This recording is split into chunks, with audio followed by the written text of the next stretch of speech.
Well, good evening, ladies and gentlemen. It's Max with Lunar Replicas, joined by my very good friend Brandon Franklin. How are you, Brandon? I'm doing well. Thanks for putting this on tonight. Excited to talk about I guess, the journey that we went on to get these sunglass inserts completed. The 2-year journey, which you joined in, I think, a year into it. I'm Yep. just going to pull Facebook up here on my phone. So if anyone has any questions, I should be able to answer them live. Make sure everything's going out. Oh, here we go. Yeah, look at that. Sweet. So what we're talking about is Apollo sunglass cases, and we'll talk just briefly about the history of the sunglass case. And I actually brought up some photos. Let's see if I can actually share my screen here. It might be neat. Oh, here we go. Did this work? Oh, that picture's really tiny. Let's see, that's better. Oh, that's not a very good picture. So there's a number of original Apollo sunglass cases in museum collections and private collections around the world. That's one that was sold by Heritage Auctions a couple years back. I think this was Gene Cernan's. Yeah, that's it. Or no, I'm sorry. It was Jim Lovell's on Apollo 13. This one is Mike Collins. I've seen this one actually in the Smithsonian, and this is how I got the idea for both doing the sunglasses and the sunglass case. Was 4th of July, or I think it was actually the 3rd of July, a number of years ago. I was at Air and Space Museum, and I saw this on display in the History of Flight Gallery, just outside the History of Flight Gallery. Actually, a few friends of ours, Michael Quigley was there, Doug Drexler, Mike Okuda, Denise Okuda. They were all there for the filming model of the Enterprise. The original Starship Enterprise had just been restored. They put it out on display. Really nice event. And it was the 40th anniversary of the opening of that building for the Air and Space Museum. So he happened to be there. Mike Collins gave a speech. He wasn't there. He did a satellite speech. And in any case, I never realized he was the Michael Collins, the command module pilot of Apollo 11, was one of the first directors of the Air and Space Museum when they got their new building. So it was really neat that a lot of the first stuff that went into their Apollo display was from Mike Collins' own collection. And it was the first time I ever saw these, the case, and there's the case, or this is one of the cases. But that's the case with a snap, and it has this plastic insert. Also, the serial number on the side of the sunglasses, that the temple of the sunglasses, that was something that I did not know about, and it was really neat. And sure enough, on the stowage list, here's Apollo. Which one is this? It's Apollo 11 stowage list. Sure enough, SCB 121-00033-201 sunglasses. There were 3 of them on each flight, 1 in each man's pocket. And there were 3 pouches.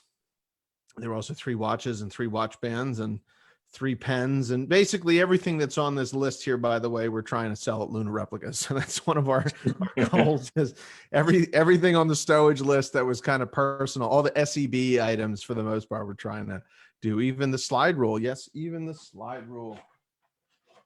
Sneak peek, everybody. We're trying to get enough of these that it'll be worth putting on the website. They've become very expensive on eBay lately, but we're working something out. Anyway, right here, that's the SCB 331-0047-302. And there was only 1 of them. Look at that. Is that really? Huh. Anyway, so the first step was going about finding, well, the first step was making one of these pouches and seeing what was involved. And I had the glasses already. And I came across some beta cloth as it happened. And I've seen a lot of these pictures. These are all from the Smithsonian, right? I said, how hard can it be? Well, number one, working with beta cloth is kind of like working with, well, I don't know what it's like working with. It's like working with fiberglass. Like it doesn't it doesn't stay put. You know, usually if you're working with fabric, you can fold it over and use an iron or something or pin it. This stuff does not iron. I found that out the hard way, that fireproof fabric retains some of its heat before it dissipates and doesn't change color at all. So this white thing I put under a hot iron and then picked it right up and melted my fingerprints right off. It stayed perfectly white the whole time, but it was burning. So this was the first prototype that I ever made, actually, right here. And this is real beta cloth. And you can see I sewed it with an old sewing machine that I had. And I used, well, actually, wait, this is not the first one. This is probably the second one. This is the first one. And I tried to match the stitch width exactly. And, you know, some of the imperfections and stuff, I got the snaps. And then I used a typewriter to type directly onto the beta cloth, and it wouldn't stay. For some reason, it wouldn't stay. And also, I didn't like the two line logo here was, or data tag was only seen through, I think, Apollo 14. And by Apollo 15, they had switched to a 4-line style. Let's see if I have one. Yeah, here's one. Here's Gene Cernan's. This was on 17, obviously, but his had a 4-line data tag that actually said pouch sunglasses and the number and the serial number, and manufactured by NASA MSC on March of 1970. I said, that's a lot cooler. So I wound up looking at having that made. So that's the one that we copied, pouch sunglasses, SCV 1210034. The problem was, this is not the right font. They used a Remington marking device, which, because I found this in the original catalog, I found exactly what the font was. So I had a graphic artist, my buddy Dan Kleiman, redid the exact font out of the catalog for the Remington marking devices from that time period. Actually, they go back to the 30s, but by the 60s, they were using this thing. And that's the font we're using now. What is on every pouch now is this font, and it matches the 4-line and et cetera, et cetera. So I think, is this picture on it? No, that's the old font. That was the typewriter font that came on Photoshop, I think, or Illustrator. There's just a couple of pictures of these. That was also, so the original, the American Optical cases came with this black plastic liner with a little bit of felt on the inside of it. And as a worst case scenario, if we couldn't get the plastic liner made, we were just going to pull the black liners out of the American Optical cases and shove them in here. And lo and behold, American Optical switched hands and they weren't making that version anymore. So we couldn't even get that as a backup. So where does the original sunglasses case come from? And where did all this come from? That is how the United States Air Force and Navy issued these sunglasses. Technically, they are sunglasses HGU-4P, MIL S25948, impact resistant, not safety glass, though they are now actually safety glass. American Optical Corporation. It's a rubberized, it's just vinyl. It's a vinyl case with straps in the back that you can cut out, so you can strap that to, you know, your gear or your belt or something. The glasses go inside here only partially. The temples stay outside. You close the temples, and then you would snap the lid over the temples. And inside was a plastic insert. This plastic insert that holds the glasses pretty snugly, and only this size glass. There is no wiggle room from left to right. And Brandon will tell you, this is where Brandon comes in, because we modified this quite a bit. And this is an original pair of American Optical sunglasses from the time period. This case and this were issued together to a Air Force officer back in the 60s. And this is what NASA took out of the rubberized case and just made a beta cloth version of this case, and that's what they used on the Apollo program. I have Al Warden's original from Apollo 15, which I stupidly left over in another room, which I should have brought. But in any case, suffice to say, it is the exact same plastic that came with the military vinyl case. I tried to get them vacuum formed. It didn't work. I tried to get, I tried to find a company in China or something that could make something close. I talked with Adam Savage, and he said, if you can't get it vacuum formed and you can't get it and you can't find something close, you need somebody to 3D model it.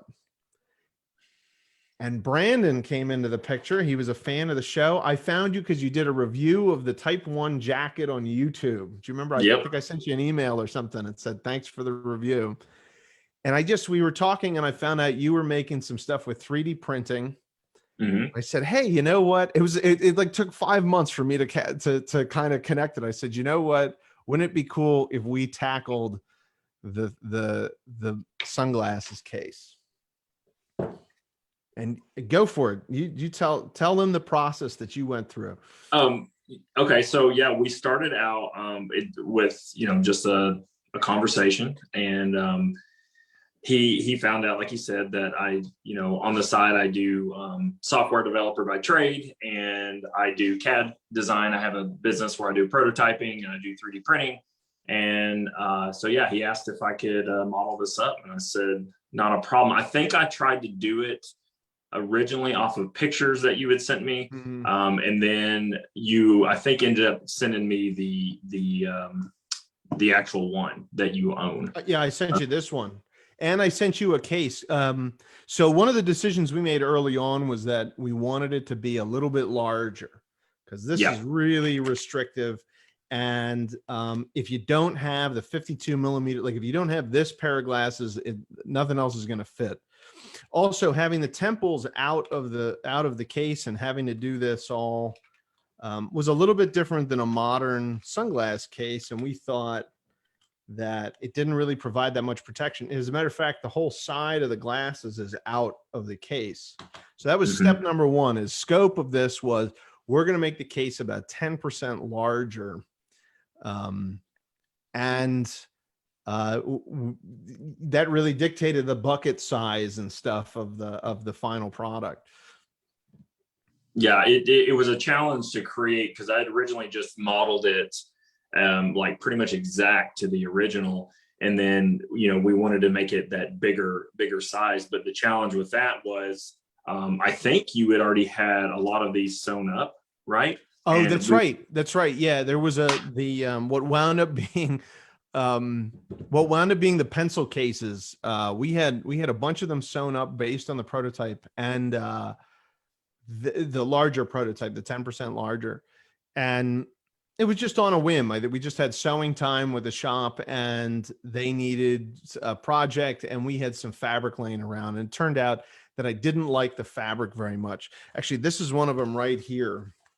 It's you can't tell on camera, but it's this kind of it's a very light nylon, like a poly nylon, and it's kind of rough, and it's not waterproof. And I wanted something that was a little bit closer to beta cloth, which is this kind of a stiff technical fabric. So we found, so originally I said, well, we've got a couple hundred of these laying around. I don't want to waste them. So let's at least make it fit that case, because we were pretty sure we liked the size of the case. The proportions of this, by the way, look the same as an original one, for the reason that it's a little bit of movie magic trickery. We made the snap, we used the next size up on the snap.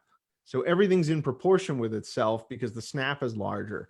But really the original one, the snap is a little bit small, like I think a 1/16 of an inch smaller. So it all winds up being 10% larger, which is kind of neat, and more functional. Yeah. So we went through, well, I have my CAD software pulled up here. Let me see here. anytime I would make a major change, I would basically like duplicate that file, and then that way I didn't lose any version tracking. So I have 1, 2, 3, 4, 5. I have 6 different versions that have their own subversions of that, with the highest one having 25 version changes. So and Brandon works for jackets, by the way. Yeah, and that's can you just, show can you show one of the files up? Like, could you turn your screen around or something? Yeah, let me do that. I think you can. Okay, let this pull up here. I don't know which. Let's flip my screen around here. All right, there we go. And have it in there. But yeah, that's. I need 2 hands to do this. I should have got my my iPhone stand here. But yeah, this is one of the versions that of many where we were playing around with, little things like the flare size here, just the overall opening, the depth, and little details like that. And anytime you make one of those changes, you get a new version. And one of the biggest challenges was the fact that in order for Max to test, fitting in the pouch and everything, I actually had to print this. So what I did was I 3D printed it on a resin printer, and then I would mail it to him. And the prints came out really nice. With very minimal cleanup too. Yeah, and then he could actually have an exact version of what they would be after they were injection molded, and he could test them, and then we could make any changes from there, which is really nice. So I think we wound up doing 6 of them after you started mailing them. We did back and forth. We just chatted about it. And I think we did some screen shares and stuff. And then, and then it wound up being, there was like an ABC, and then it came back, we'll use B. And then from B, we went to another ABC or something like that, or B1, B2, B3 or something. And the final one was perfect. It's just tight enough that it doesn't pull out, and it fits all of the different size glasses. We have a 55 and a 57 millimeter, and there's also the Saratoga sunglasses, which came later, and normal glasses can fit in it too. So that was really neat. And the fact that we had this 3D file that was ready to go, even including the like registration or the wait a minute, right in here you see the structure marks and stuff as well. We were just copying the original piece for the most part, just made it, the dimensions were a little bit bigger, but the inside piece here, and I think even some of the mold release parts and stuff like that were built into the model. For structure and for even the hole. Actually, the hole was in the model where the snap would have gone through. So finally, we shopped it around. Brandon shopped it around to whatchamacallit. Oh, we were going to originally prototype. Weren't we going to try and do resin printing for the whole thing? Yeah, we looked at possibly, depending on the quantity of me investing in a bunch of resin printers and printing it myself in-house. Then we looked at getting some quotes. I think I got quotes from 3 or 4 different companies on having it sourced resin printed, which was very it was like $20 a part or something. It was something insane. Yeah, we wanted to keep these affordable for everybody. By the way, that was the other thing, was that it had to be under $30. That was the goal. At least the nylon version would be under $30. So each part had to be, like less than $15, right? So, yeah, printing didn't seem to work. Vacuform definitely didn't work. And the best option was the original option, which was, injection mold. But how much does injection molding start at? In the US, it's ungodly expensive. Like and if you have any changes, it's you got to start over again. Like it's another mold fee. We're talking thousands and thousands of dollars just to get started. once you get it done and it's perfect, they can just crank them out and stuff. But so this is where we wound up looking overseas. Brandon sent me the files. A few of our contacts that help some with the fabric and stuff actually said, "Oh yeah, we know some people that do the big water bottle companies and stuff." Do I have one over here?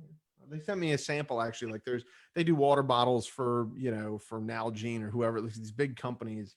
They said, "Oh, we can do that. Like it's this very safe, impact resistant plastic, and yeah, we can get it to that kind of cloudy, milky looking texture, and it's a little bit flexible, but it's very durable."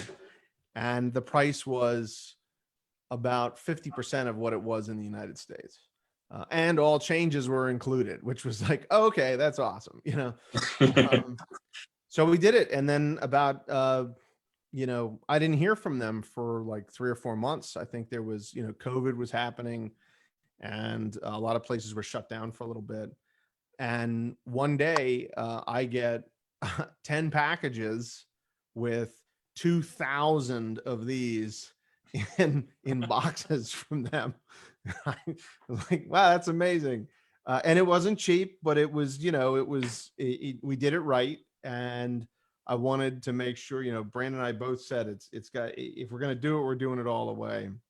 So the final product wound up being this. We don't talk about the packaging that much around here. And actually, I don't think I have any pictures of the packaging on the website for some reason, but when you get it, it's like it's issued by NASA. I was thinking about getting a heat seal device. Wouldn't that be cool if all of these are heat sealed and you got to tear it Yeah, open? that would be next level. Yeah. That's a lot of work. Yeah, right. And just use a curling iron. Yeah, right. This was the final version, and it's made out of a very nice ballistic nylon. It's about the same weight and the same texture as a you got one? Yeah, I've got a beta cloth one here. Oh yeah. So I got the beta cloth in the, let's see if we can put this around. Yeah, there we go. There you so go. Yeah, there's the beta cloth, and there is what you'll get when you get the case. Of course, the case is inside there. It fits in both of them because they're exact there. But yeah, a nice little space camp pin in the way. Yeah. Space camp plug, perfect. Yeah, space camp plug. But yeah, the only difference is like visually is the beta cloth has that kind of yellow tinge to it, and I don't know if that's from age, but because that stuff's older, right? From older stock. Yeah, it's from the 90s. I think I got an old, or maybe it's like 2000, 2002. It expires actually. So one of the neat things that I like about the nylon ones is they're not fireproof, like the same way that beta cloth is, obviously, but it is. It feels the same, and it actually is more flexible. Beta cloth will crack over time.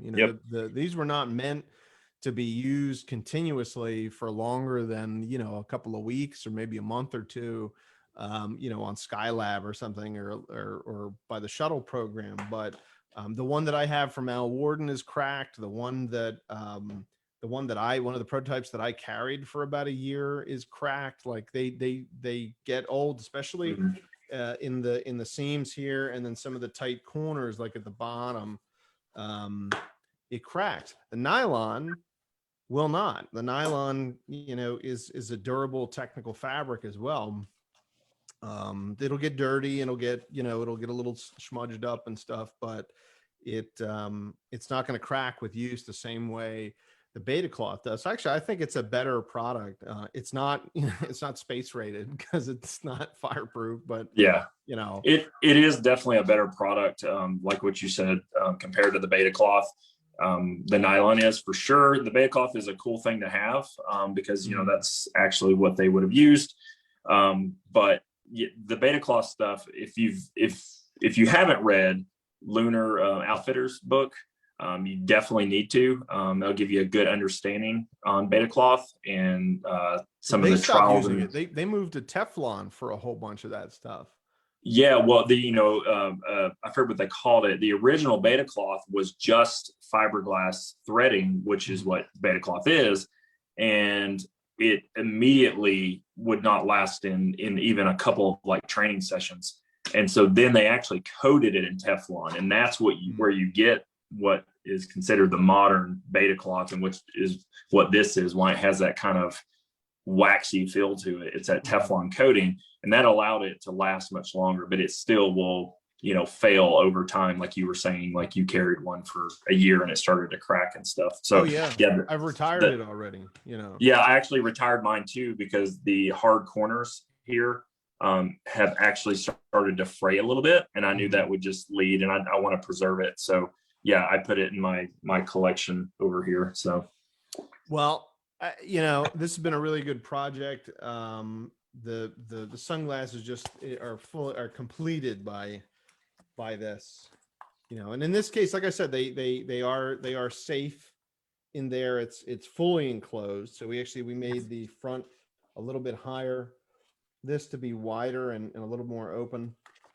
And then, so it's fully enclosed. So it's waterproof, or water resistant, I guess, if it's raining or something. And yeah, it fits right in the pocket. Yeah, that was gonna say, like, that's one of the nicest features is, like, this is not bulky at all, and with the jacket, it fits right in there, and when you close it, like, you can't even tell it's there. It's super nice. So I have a couple of pairs, so I keep them in each one of the jackets. All I have to do is pull one out, and Nice. And people love it. I mean, I've gotten a lot of compliments, like, wow, that's a really cool case, because it matches everything else. Like, it's this neat kind of thing. Listen, so there was one, if you guys haven't seen it, I should have put this in the links, but Al Warden was on Mr. Rogers' Neighborhood, and he brought with him some stuff. And one of the things was the glasses case, his glasses, and he had Mr. Rogers wore them on camera. Oh, cool. And the scissors and his spoon and stuff like that. And they tasted some food and stuff. It's just a clip of some of the things that he had up in space. It was right after he came back from Apollo 15, but it's neat. And I have that glasses case now. That's really neat that I've continued that a little bit. But anyway, Brandon, it was such a pleasure working with you on this project. And there's many more things to come, I hope. Yeah, me too. And this was, a combination of historic reproduction, modern prototyping techniques, and printing, and, just making it a better product all the way around. And it finally, we're doing them in bulk. We're waiting on the third shipment from the sewing shop. They're working on a whole nother batch of these, the third batch of these. Which I should get in this week, I believe. They're putting snaps on in the next couple of days, and then they're shipping it to me from LA. So we'll have some of those pre-orders and stuff go out, but I think about 200 people already have theirs. So that's been pretty cool. I have thousands more ready to go until we have to do another batch of plastic. But again, hey, what would you like to, Brandon? Let's real quick. Oh yeah, sure.